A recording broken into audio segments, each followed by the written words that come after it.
Hey, and welcome back to another edition of The Shift. This is Catherine Trotter, aka CT Speaks.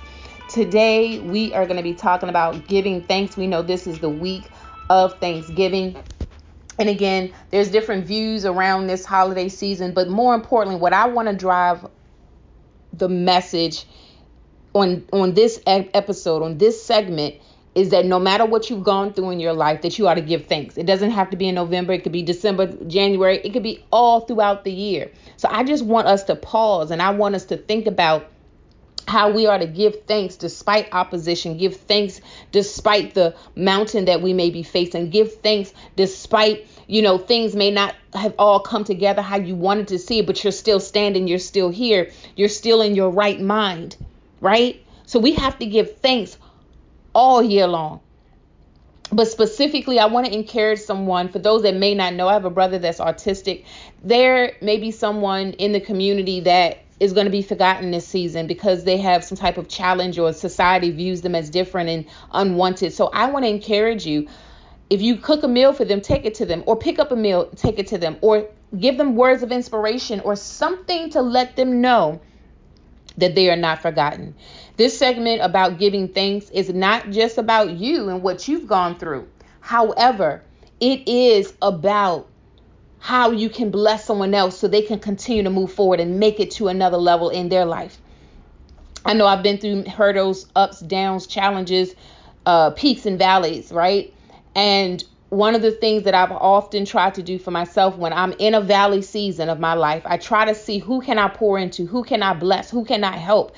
And that helps remind me, and it helps to pull me out of my valley experience. So somebody might be listening to this right now. You may feel you are in your valley experience. I want you to know that you have purpose on your life. You have value on your life. You are valuable. You are valuable.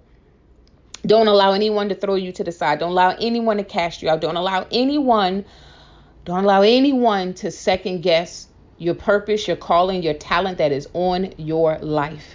I don't know what you desire to do for 2024, but start making those plans now. Make the plans now. Make the action steps. Write it out. You know how they say, write out the vision? Write it out. And then go to work. Write it out and then go to work. Right? Some of you may or may not know the book of the month that we're reading now is called The Power of One More. The Power of One More, the ultimate guide to happiness and success. This book has been transforming my life. This book has been blessing me in so many ways in terms of how I am building. There's a statement in this book that says, you approach the race with maximum urgency. What type of urgency is attached to your purpose right now? The purpose that's on your life, the purpose of what you feel that you're called to do, right? Sometimes we're not in a season of or feeling like giving thanks because we feel that we're not in an alignment with our purpose. We feel like we're just existing. And sometimes when you get to that place in your life where you're just existing, you're not in a place of purpose. You're not walking in purpose. Your purpose is nowhere around you. Sometimes that means you got to shift. We know this whole podcast show is called The Shift. So the question is, what are you shifting out from and what are you shifting into? And in that shift, you got to give thanks through it all. There's something in this book that talks about the first 30 minutes of your day are critical. I want you to think about that. Sometimes we need to set the tone for the day and give thanks. The first 30 minutes, don't allow negativity to infiltrate into your heart and into your mind that will throw your whole day off. There's another statement in the book that says, take care of the minutes and the hours will take care of themselves. Sometimes we have to give thanks minute by minute. We got to appreciate every single minute of our day. And then before we know it, we're getting that much closer to our purpose. We're getting that much closer to our calling. It's the type of vision they call on to get them across the finish line. That's another statement in the book. In other words, when you're in pursuit of something, you have to keep the vision in front of you. That's going to help you get across the finish line because sometimes life can be daunting. Sometimes life can be challenging. And what is it going to take for you to get across the finish line? While you're moving forward, you have to know that you have the ability and capability to live your best life. There's another statement in here. It says, our ability to compress time is our ability to bend and manipulate time for our best purposes. Now, when we talk about the shift is something dealing with movement. You're going somewhere, right? And this statement in the book says our ability to compress time is our ability to bend and manipulate time for our best purposes. How are you using your time? How are you going to utilize the balance of 2023 before we cross into 2024? How are you going to use the balance of your time to prepare for what is to come? The book goes on to say, it says, instead of approaching your day as a single block of time, divide your waking hours into 3 equal parts or many days. For me, that means, and this is what it's saying in the book, that means the first day runs from 6 a.m. to 12 noon.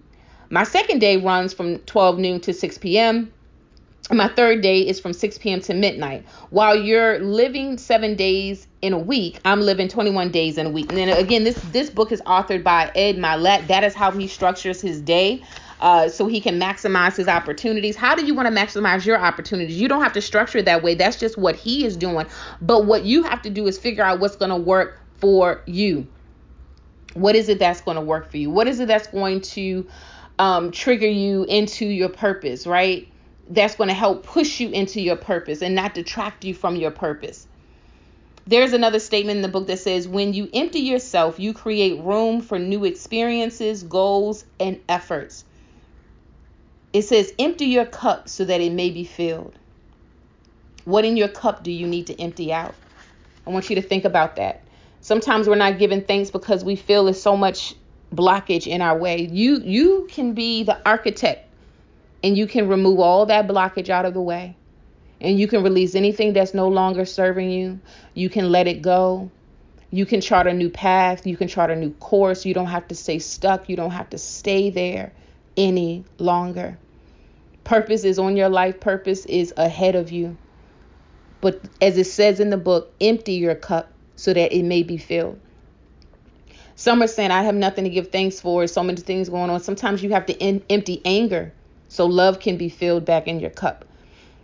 Sometimes we have to empty our life, and we can have anxiety moments and moments of depression and moments of different challenges that we go through. Sometimes we have to release it so we can be filled back up with the positive things that we desire for our life. I want you to breathe in and I want you to breathe out. Just take a moment to think and reflect. Breathe in again and breathe out. Let's do it one more time. Breathe in again and breathe out. Now, we did that 3 times together, but I want you to take some additional personal time for yourself, and I want you to meditate. I want you to breathe in and breathe out. Release those things that no longer serve you, and I want you to breathe in. And as you're breathing in, I want you to think and ponder on the things that you do want for your life. You don't have to live a life in misery. You don't have to live a life of struggle. I've gone through many struggles in my life, and struggles and challenges are going to be there. But it's how we look at the struggles, how we look at the challenges, how we look at the situation that will change your whole world around you. So how are you looking at the situation around you? There's been some challenging things. For those that may not know, I had surgery a couple weeks ago, and I'm still healing from that process. I'm healing from the surgery, should I say. And I'm going through the process of healing, right? And I say to you, even though you may be going through a lot of things, you're dealing with challenges, you're dealing with whatever you may be facing, I want you to know that there's still space in your life for you to give thanks for where you're going. Empty your cup, free your cup, know that the best is yet to come for you. Today is just a short segment as I am preparing, as I'm sure everyone might be preparing for family connection time this week. I want to encourage someone again, particularly for the autism community. Don't forget. Don't forget. Don't forget who you are. Don't forget purpose. Purpose is assigned to your life. And if a purpose is assigned to your life, that means you're supposed to connect with someone else and inspire them as well. Don't forget who you are. This is CT Speak signing off.